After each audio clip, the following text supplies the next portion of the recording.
जी, तो सर पहले तो समझने की जरूरत है कि नेचर ऑफ बिजनेस, सारा पैरा बैंकिंग का नेचर क्या है।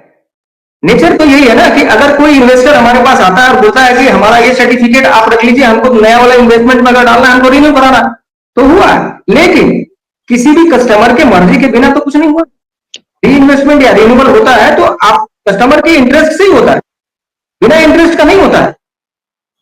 तो यहां ये कह देना कि सहारा श्री ने 23,500 करोड़ कन्वर्जन करा दिया था, जिसकी वजह से सहारा से भी केस बढ़ती गई और सेबी को कोई कस्टमर नहीं मिला, इसलिए सेबी पेमेंट नहीं कर पाई है। तो मेरा ऑब्जेक्शन वहां पर है कि अगर मान लेते हैं कि कन्वर्जन भी हुआ, आपके हिसाब से कन्वर्जन भी हुआ, तो कन्वर्जन की डेट को देख लीजिए और बैलेंस शीट का डेट देख लीजिए। आप क्या ये कहना चाहते हैं कि 23 अप्रैल 2012 तक कन्वर्जन हुआ? कोई सर्टिफिकेट ऐसा है 23 अप्रैल 2012 तक का जो क्यू शॉप का है? क्यू शॉप का सर्टिफिकेट दिखाया जाए अप्रैल महीने का 30/4/2012 तक, जो हमारा बैलेंस शीट है। इसलिए कह रहे हैं कि समझने की जरूरत है। समझिए, हमारे जो पेरा बैंकिंग में जो ऑप्शन थे, जो पेरा बैंकिंग चल रहे थे, उसमें स्पेशल स्कीम में जो इन्वेस्टमेंट री इन्वेस्टमेंट हुए हैं, उसको आप सहारा से भी केस को इफेक्ट मत करिए। सहारा 12 साल से केस लड़ा, 12 साल से केस लड़ा इसको जीतने के लिए, आप लोग उसको इफेक्ट कर। आप बताइए, अप्रैल महीने का कन्वर्जन सर्टिफिकेट क्यों दिखाया जाए? मैं आपके मन से बोलता हूं सर, पाठक साहब, दिखाया जाए।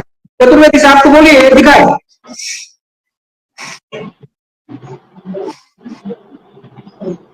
ओके, अब आप लिखिए, अब आप लिखिए। नहीं, आपने अभी नेचर, नहीं एक मिनट रुकिए, सतीश जी आप बोलिएगा, सतीश जी बोलिएगा। मैं आपके नेचर ऑफ बिजनेस के बारे में आपने सवाल उठाया, तो मैं आपसे एक बात जानना चाहता हूं। अब आप सतीश जी, आपका अभी अनम्यूट है, आप रुक जाइए थोड़ा सा। आपने कहा कि 2010 के पहले बहुत शानदार ऑपरेशन चल रहा था। मैं आपसे ये जानना चाहता हूं कन्हैया जी, पॉइंटेड सवाल का पॉइंटेड जवाब दीजिए। 2010 के पहले जो लोग पैसा आपको देते थे, तो उस पैसे को आप बाजार में कहां निवेश करते थे और क्या आपको रिटर्न मिलता था जो आप मेच्योरिटी पूरा होने पर लोगों का पैसा वापस करते थे? कहां कहां निवेश होता था आपका? सर, सहारा इंडिया परिवार का शुरू से ही जो बिजनेस मॉड्यूल है, वो 100 में से 25% जो है सोशल एक्टिविटी में लगाती थी। 100 में से 25 प्रॉफिट शेयरिंग की बात कर रहा हूं मैं, प्रॉफिट शेयरिंग 100 में से 25% वहां जाता था। 35% जो है वो अपने कार्यकर्ता के लिए, कार्यकर्ता के ऊपर या ऑफिस के लिए या हमारा जो अदर एक्सपेंशन होता था उसमें लगाती थी। बाकी रहे 40% ये इन्वेस्टमेंट किए जाते करेंगे। एक मिनट रुकिए, वो हमको मालूम है, मेरा आप ज्ञान वर्धन करिएगा। हो सकता है कि मैं इस मामले में अज्ञानी हूं। जो पैसा आरबीआई के रेगुलेशन के हिसाब से सहारा कलेक्ट करती थी, निवेश लेती थी, उस पैसे में से जहां तक मेरी जानकारी है 80% पैसे जो हैं वो आरबीआई के ही पास जाते थे। आरबीआई के माध्यम से सरकारी फंड में ही होता था, चाहे वो एलआईसी में चले जाए, यूटीआई में चले जाए, जहां चले जाना हो। 20% पैसे जो आपको मिलते थे, उससे आपको यह कहा जाता था कि आप अपना ऑपरेशन कैसे चलाएंगे। उस 20% वो प्रॉफिट नहीं था, वो प्रॉफिट नहीं है आपका। वो जो कलेक्शन आया है पैसा, उसमें से 20% पैसे में से, चूंकि 20% भी बहुत बड़ा अमाउंट हो जाता था, अगर मान लीजिए कि हजारों करोड़ रुपए का कलेक्शन हो रहा है, तो उसमें से 20% है तो सैकड़ों करोड़ रुपए का आपके पास पैसा आ जाता है। उससे आप अपना ऑपरेशन चलाते हैं, मतलब ऑफिस चलाते हैं, स्टाफ को पैसा देते हैं, एजेंट को पैसा देते हैं, और इस तरह से आपका कारोबार चल रहा था।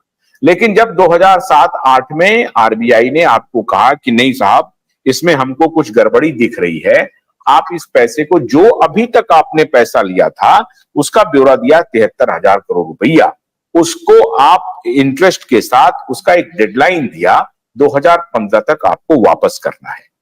अब यहां से जो खेल शुरू हुआ, इसका मतलब है, और उसके बाद फिर सहारा ने कहा कि साहब ठीक है, मैं पैसा वापस कर दूंगा, ये पैसा तो मेरा आप ही के पास है।